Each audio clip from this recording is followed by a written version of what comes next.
नमस्कार मंडळी, निरालीबाई चॅनलमध्ये आपले स्वागत आहे. मकर संक्रांती निमित्त मकर संक्रांतीची माहिती आपल्यासोबत शेअर करते. 15 जानेवारी 2024ला संक्रांत आहे. संक्रांत देवीचं वाहन घोडा आणि उपवाहन सिंह आहे. काळे वस्त्र धारण केलेलं आहे. हातात भाला आहे. हळदीचा टिळा लावलेला आहे. वयाने वयस्कर आहे आणि वासाकरता दुर्वा घेतलेले आहेत. ती चित्रान्न भक्षण करत आहे आणि ब्राह्मण जातीचे असून सोन्याचे दागिने संक्रांती देवीने घातलेले आहेत. संक्रांत म्हणजे स्थित्यंतर किंवा बदल. सूर्य हा धनु राशीतून मकर राशीत स्थलांतर करतो. सूर्य दर 30 दिवसांनी 30 अंशाची एक रास पुढे सरकतो. त्याच्या या राशीबदलाला सूर्यसंक्रांत किंवा सूर्यसंक्रमण म्हणतात.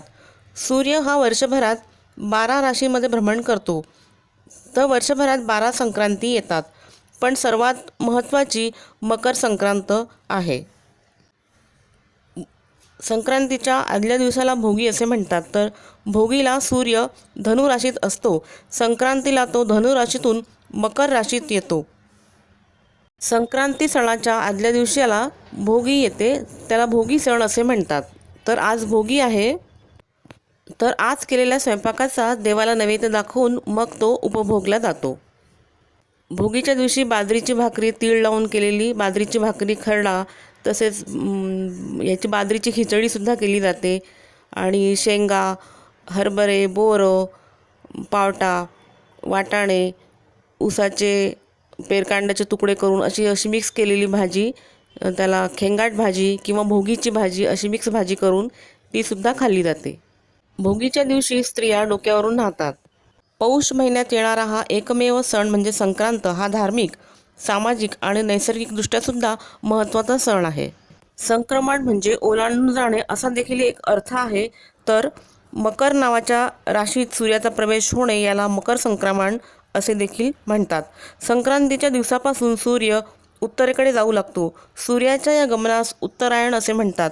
दिवस मोठा होतो, रात्र लहान होते, सूर्यप्रकाश अधिकाधिक मिळू लागतो आणि या घटनेचा मानवी जीवनावर चांगला परिणाम होतो की सूर्याचा जो प्रकाश असतो त्यामुळे मानवी मन हे अतिशय उत्साही आणि प्रसन्न राहते. म्हणून हा निसर्गाचा देखील एक सण मानला जातो. मकर संक्रांती हा सण भारतात सर्वत्र मोठ्या उत्साहाने आनंदाने साजरा होतो. मकर राशीचे स्वामी शनिदेव असे मानले जातात. या दिवशी सूर्यदेव शनिदेवाला म्हणजे स्वतःच्या मुलाला भेटतात आणि त्यांच्यातील मतभेद दूर करून आनंद आणि समृद्धी पसरवल्याचा हा दिवस म्हणून हा महत्त्वाचा दिवस आहे. उत्तरायण मकर संक्रांतीला सुद्धा म्हटलं जातं. संक्रांत ह्या सणाला संक्रांती देवीच्या स्वरूपामध्ये दैवतीकरण तिचं करण्यात आलेलं आहे. तर ही संक्रांती देवीचं चित्र पंचांगात असतं. या सणाला त्यामुळे धार्मिक महत्त्वही आलेलं आहे. मकर संक्रांतीच्या दिवशी संक्रांत देवीने संकरासुराचा या राक्षसाचा नाश केला अशी कथा पुराणात आहे. या देवीला अनेक हात आहेत. एखाद्या वाहनावर बसून वस्त्र अलंकाराने सुशोभित होऊन हातामध्ये विविध शस्त्रे घेऊन ती एका दिशेकडून दुसऱ्या दिशेकडे जात असते असे वर्णन असतं पंचांगात. आणि प्रत्येक वर्षी संक्रांतीचे हे वर्णन वेगळे असते. विशेष म्हणजे संक्रांत देवी ज्या गोष्टी आवडतात त्या गोष्टींची महागाई होते असे मानतात. यावरूनच आपल्याला संक्रांत वळणे म्हणजे संकट येणे हा वाक्प्रचार आला आहे. या दिवशी सुवासिनी स्त्रिया मातीचे घट सुगड असे आणतात 5. त्यामध्ये हरभरे, कापूस, गाजराचे तुकडे, ऊसाचे तुकडे आणि तिळगुळ, पैसा, सुपारी अशा वस्तू ठेवतात. त्यांना हळदी कुंकवाची बोटे लावतात. पाटावरती रांगोळी काढून पाटावरती सुगड ठेवतात आणि 3 सुगड हे स्त्रियांना देतात आणि हळदी कुंकू देऊन आणि वाण लावून आणि एक तुळशीजवळ आणि एक स्वतःसाठी ते सुगड ठेवतात. अशा पद्धतीने सुद्धा हे व्रत केलं जातं. या दिवशी स्त्रिया सुवासिनी स्त्रिया हळदी कुंकू करतात, एकमेकींना तिळगुळ देतात आणि एखादी संसार उपयोगी वस्तू वाण म्हणून ती सुद्धा दिली जाते. आणि असे हे हळदी कुंकू संक्रांतीपासून ते रथसप्तमीपर्यंत हळदी कुंकू महिला वर्ग करत असतो. संक्रांतीच्या आदल्या दिवशी भोगीला सुद्धा कुठे मुगाची खिचडी असते तर कुठे बाजरीची खिचडी असते, तीळ लावून केलेली बाजरीची भाकरी असते, खरडा असतो, असे विविध पदार्थ, कुठे तांदूळाची खीर केली जाते. तर असे पदार्थ करून तो देवाला नैवेद्य दाखवला जातो आणि मग स्वतः तो खाल्ला जातो, उपभोगला जातो. त्यालासुद्धा भोगणं म्हणजे भोगी असं म्हटलं जातं. संक्रांती सणाला सामाजिकदृष्ट्या एक महत्त्व आहे. या दिवशी मनातील द्वेषभाव नाहीसा करून, आपल्या मनाचा कोणाविषयी द्वेष असेल तर तो राग असेल तर तो नाहीसा करून त्या व्यक्तीला तिळगुळ द्यावं आणि आपल्यात प्रेम आहे, आपलं मागचं भांडण आपण विसरून जाऊया, आपण प्रेमाने राहूया, असा देखील संदेश या दिवशी दिला जातो. म्हणूनच संक्रांतीला आपण तिळगुळ घ्या आणि गोड गोड बोला असं आपण म्हणतो. तिळातील स्निग्धता आणि गुळातील गोडवा आपल्या जीवनात, आपल्या परस्परांमध्ये, मित्रांमध्ये यावा असं आपण तिळगुळ घ्या आणि गोड गोड बोला असं म्हणून दर्शवित असतो. संक्रांतीच्या दिवशी एखाद्या तीर्थ ठिकाणी स्नान करणं, तसंच दान करणं हे पुण्यदायी म्हटलं जातं. तसंच पितृश्राद्ध देखील या दिवशी केलं तर चालतं.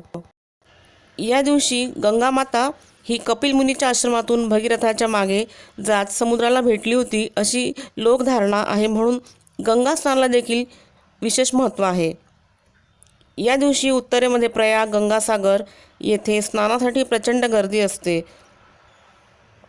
नवीन लग्न झालेली सून ही पहिल्या वर्षी हळदी कुंकवाचं वाण, सौभाग्याचं वाण म्हणून महिलांना देत असते, स्त्रियांना देत असते, हळदी कुंकू करीत असते. मकर संक्रांतीच्या काळात काळी वस्त्र घालायची सुद्धा एक प्रथा आहे.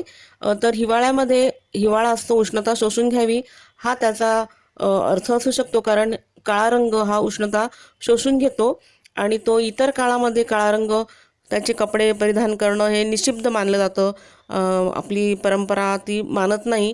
पण ह्या वेळेस कारण काळा रंग हा जो आहे कुठल्याही रंगामध्ये तो मिक्स होत नाही, पण संक्रांतीच्या काळामध्ये काळे वस्त्र घातले जातात आवर्जून आणि संक्रांत सण हा साजरा होतो.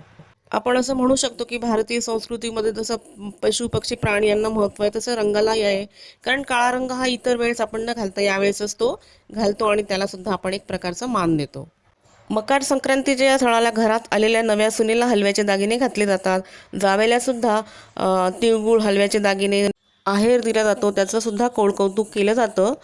लहान मुलं 1 ते 5 वर्ष वयोगटातील मुलांचं बोर न्हाण केलं जातं. बोर, गाजर, ऊस, हरभरा, तिळाच्या रेवड्या, चॉकलेट, बत्तासे, कुरमुरे, बिस्किटं असं सगळं लहान मुलं जे असतात त्यांच्या डोक्यावरून त्यांना अशी आंघोळ घातली जाते आणि घरातील तसेच आजूबाजूचे जे बालगोपाळ असतात ते सर्व पदार्थ हे वेचून खातात आणि सगळेजण आनंदाने तो ग्रहण करतात, दिवस आनंदात घालवतात. ऋतूत होणारा जो बदल तो सर्वांना मानवावा, लहान मुलाला तो मानावा हे त्यामागचं कारण हिवाळा संपून उन्हाळ्याची सुरुवात होत असते, तो उन्हाळा बाधायला नको हे त्यामागचं कारण. दक्षिण भारतात हा संक्रांती सण तामिळनाडूमध्ये हा सण पोंगल म्हणून साजरा करतात. 3 दिवस हा सण तो साजरा करतात. पहिल्या दिवशी इंद्राची पूजा तो भोगी पोंगल, दुसऱ्या दिवशी सूर्याची पूजा तो पेरुम पोंगल, त्या दिवशी तांदळाची खीर करतात आणि तिसऱ्या दिवशी मुट्टू पोंगल, गाई वासरांची पूजा करतात. उत्तर प्रदेश, मध्य प्रदेशमध्ये संक्रांतीला उत्तरायण म्हणतात. पंजाब, हरियाणामध्ये या सणाला लोहरी म्हणतात. आंध्र, तेलंगणा, तामिळनाडू इथे संक्रांतच म्हणतात. भारतीय संस्कृती ही कृषीप्रधान आहे आणि ऋतूनुसार आहारात बदल केला की आपलं आरोग्य चांगलं राहतं. शेतीच्या कामाच्या वेळापत्रकानुसार ऋतूंवर आधारित असं हे गणित आहे, म्हणजे असे सणवार हे आपले आहेत. ही खूप प्राचीनपासूनच आपली संस्कृती हे चालत आलेलं आहे. सूर्य हा भरपूर ऊर्जा देणारा आहे आणि आता सूर्याची उष्णता ही भरपूर आपल्याला मिळणार आहे, तर आपल्या कामामध्ये उत्साह आणि जोश असला पाहिजे असं सुद्धा या उत्तरायणामध्ये म्हटलं जातं. शेतीसाठी लागणारी अवजारं, गाय, बैल यांची सुद्धा पूजा या काळात केली जाते. शेतात पीक भरपूर यावं आणि उत्पन्न चांगलं व्हावं आणि संपन्नता असावी अशी सुद्धा प्रार्थना सूर्याजवळ केली जाते. सूर्याची उपासना पूजा केली जाते. मकर संक्रांतीचा हा सण आहे. महाभारतात देखील पितामह भीष्मांनी उत्तरायणातच देहत्याग केला, म्हणूनच हे दिवसांचं महत्त्व आपल्याला लक्षात येतं. तर असं हा तिळगुळ घ्या, गोड गोड बोला संक्रांती सण छान साजरा करूया. प्लीज लाईक, शेअर, सबस्क्राईब निराली माय चॅनल. थँक्यू.